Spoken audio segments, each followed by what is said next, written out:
అందుకనే మళ్ళీ మీ అందరికి హామీ ఇచ్చేది, ఎన్నికల ముందు కొన్ని హామీలు ఇచ్చాం ప్రజలకి, సూపర్ 6 హామీలు ఇచ్చాం. ఆ రోజు బయట నుంచి చూస్తే నాకు అనిపించింది అన్నీ చేయగలుగుతామని. నేను అనేక సార్లు చెప్పాను, అభివృద్ధి జరగాలి, సంపద సృష్టించాలి, ఆదాయాన్ని పెంచాలి, పెంచిన ఆదాయం ద్వారా సంక్షేమ కార్యక్రమాలు చేసి మళ్ళీ అభివృద్ధి ఖర్చు పెడితే నిరంతరం ముందుకెళ్తుంది. లేకపోతే అప్పులు చేసి సంక్షేమ కార్యక్రమాలు ఇస్తే కొన్ని రోజుల తర్వాత ఆగిపోతాయి. ఈరోజు అలాంటి పరిస్థితుల్లో మనం కోరకపోయాం. సూపర్ 6 గాలికి ఎగిరిపోయింది, సూపర్ 7 గాలికి ఎగిరిపోయింది. ఎన్నికలప్పుడు చెప్పిన మేనిఫెస్టో చెత్తబుట్టలోకి వెళ్ళిపోయింది. ప్రజలకు ఇచ్చిన మాటలు మోసాలుగా తేలిపోయాయి. మరోవైపున వ్యవస్థలన్నీ కూడా, ఇప్పుడు నేను చెప్పిన వ్యవస్థలన్నీ కూడా, విద్య, వైద్యం, వ్యవసాయం, గవర్నెన్స్, అన్ని వ్యవస్థలు కూడా తిరోగమనంలో కనిపిస్తూ ఉన్నాయి. కేవలం ఒకే ఒక వ్యక్తి మారాడు ముఖ్యమంత్రి, ఒకే ఒక పార్టీ మారింది, వైఎస్ఆర్సీపీ పక్కకు పోయి టీడీపీ వచ్చింది. తేడా అంతే. ప్రతి వ్యవస్థ తిరోగమనం, ప్రజలకు అంతవరకు అందుతూ ఉన్న ప్రతి పథకం రద్దు, వీళ్ళు చేస్తామన్న ప్రతి పథకము మోసం, అబద్ధం.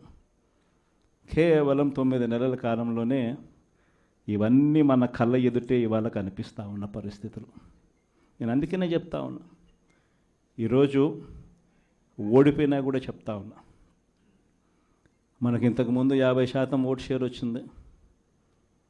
ఈ ఎన్నికలు అయిపోయేసరికి మన ఓట్ షేర్ 40%. ఒక 10% ఓట్ షేర్ మనకు రావాల్సింది రాకుండా పోయింది. కారణం, ఆ రోజు కేవలం మీ జగన్ అబద్ధాలు చెప్పలేకపోయాడు, అదొక్కటే కారణం. కానీ నేను చెప్తా ఉన్నా, మీ జగన్ అబద్ధాలు చెప్పలేకపోయాడు కాబట్టి అధికారానికి మనం దూరం అయ్యాం. కానీ అధికారానికి దూరం అయినా కూడా మీ జగన్ మీ గుండెల్లోనూ మీ మనసుల్లోనూ లీడర్ అంటే ఇలా ఉండాలి అని చెప్పి మాత్రం ముద్ర వేయగలిగాడు.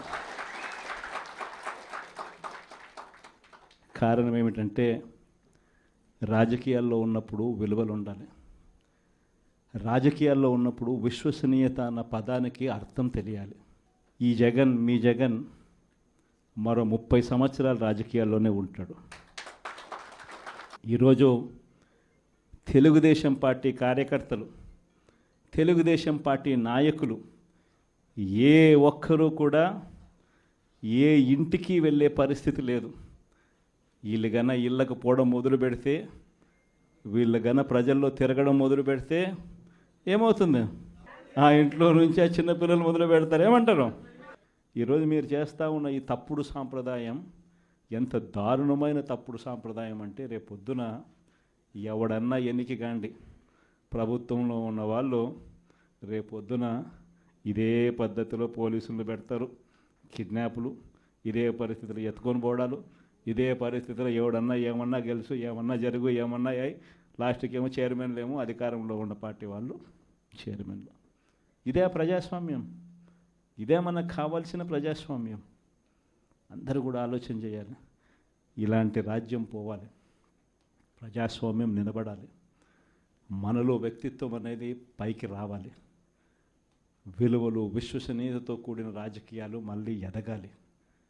పలానోడు మా నాయకుడు, చెప్పిన ప్రతి మాట నెరవేర్చాడు, ఇతనే మా నాయకుడు అని చెప్పుకునే విధంగా, ప్రజలు గొప్పగా చెప్పుకునే విధంగా నాయకత్వం రావాలి.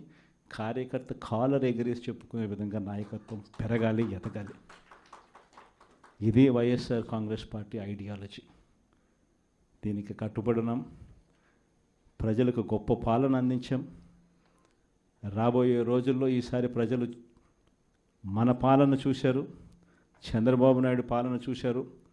మళ్ళీ వైఎస్ఆర్ కాంగ్రెస్ పార్టీ ఒకసారి ఎన్నికైతే ఈసారి మాత్రం వైఎస్ఆర్ కాంగ్రెస్ పార్టీని ప్రజలు పోగొట్టుకోకుండా మరో 30 సంవత్సరాలు కన్సిస్టెంట్గా మళ్ళీ అదే పాలన ఎన్నుకుంటారన్న నమ్మకం, విశ్వాసం నాకున్నాయి.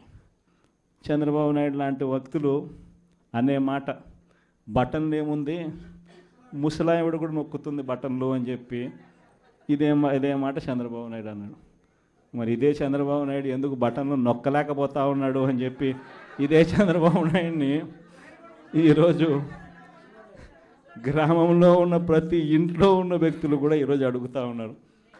మరి ఈరోజు ఏమంటా ఉన్నాడు, ఎంత మొహమాటం లేకుండా, ఎంత నిస్సిగ్గుగా ఏమంటా ఉన్నాడు, రహస్యం ఏదైనా ఉంటే చెవిలో చెప్పు అంటాడు. ఇంకా ఏమంటాడు, బటన్లు నొక్కిన జగన్ను పంపించినారు ప్రజలు, బటన్లు నొక్కిన కేజ్రీవాల్ను పంపించినారు, బటన్ల టైం అయిపోయింది అంటున్నాడు. అంటే మొహమాటం లేకుండా నిస్సిగ్గుగా ఇంత దారుణంగా అబద్ధాలు చెప్పి మోసం చేసి అధికారంలోకి వచ్చిన వ్యక్తిని, ఈ వ్యక్తిని చీటర్ అంటామా, 420 కేసు పెట్టాల్సిన కేసు కాదా ఇది అని చెప్పి అడుగుతా ఉన్నాం. అందరం కలిసికట్టుగా ఈ ప్రభుత్వాన్ని గట్టిగా బంగాళాఖాతంలో కలిపే పరిస్థితిలోకి తీసుకొని పోవాలి. ఎన్నికలైపోయాయి, దాదాపుగా 9 నెలలు కళ్ళు మూసుకొని కళ్ళు తెరిచేసరికి అప్పుడే 9 నెలలు గడిచిపోయింది. నిజంగా 2019 నుంచి 2024 మన ప్రభుత్వం ఉన్నప్పుడు, అంటే వైఎస్ఆర్సిపి జగన్ 1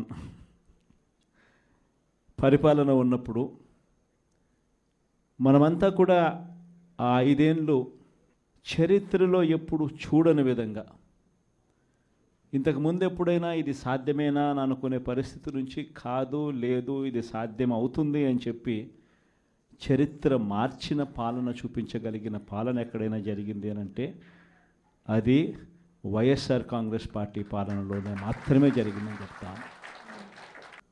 ఈరోజు పరిస్థితి ఏమిటి అని చెప్పి ఒక్కసారి చూస్తే, నేను చెప్పిన ప్రతి అంశంలో కూడా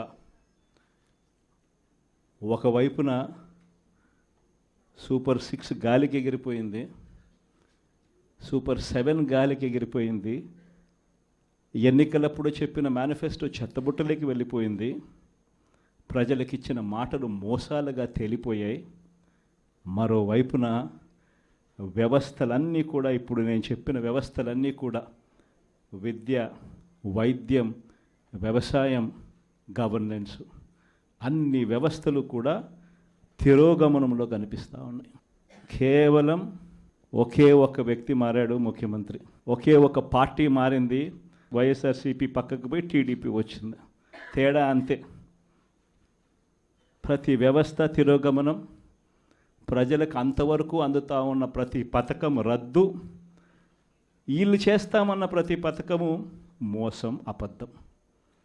కేవలం 9 నెలల కాలంలోనే ఇవన్నీ మన కళ్ళ ఎదుటే ఇవాళ కనిపిస్తూ ఉన్న పరిస్థితులు. నేను అందుకనే చెప్తా ఉన్నా, ఈరోజు ఓడిపోయినా కూడా చెప్తా ఉన్నా, మనకి ఇంతకుముందు 50% ఓట్ షేర్ వచ్చింది, ఈ ఎన్నికలు అయిపోయేసరికి మన ఓట్ షేర్ 40%. ఒక 10% ఓట్ షేర్ మనకు రావాల్సింది రాకుండా పోయింది. కారణం, ఆ రోజు కేవలం మీ జగన్ అబద్ధాలు చెప్పలేకపోయాడు, అదొక్కటే కారణం. కానీ నేను చెప్తా ఉన్నా, మీ జగన్ అబద్ధాలు చెప్పలేకపోయాడు కాబట్టి అధికారానికి మనం దూరం అయ్యాం.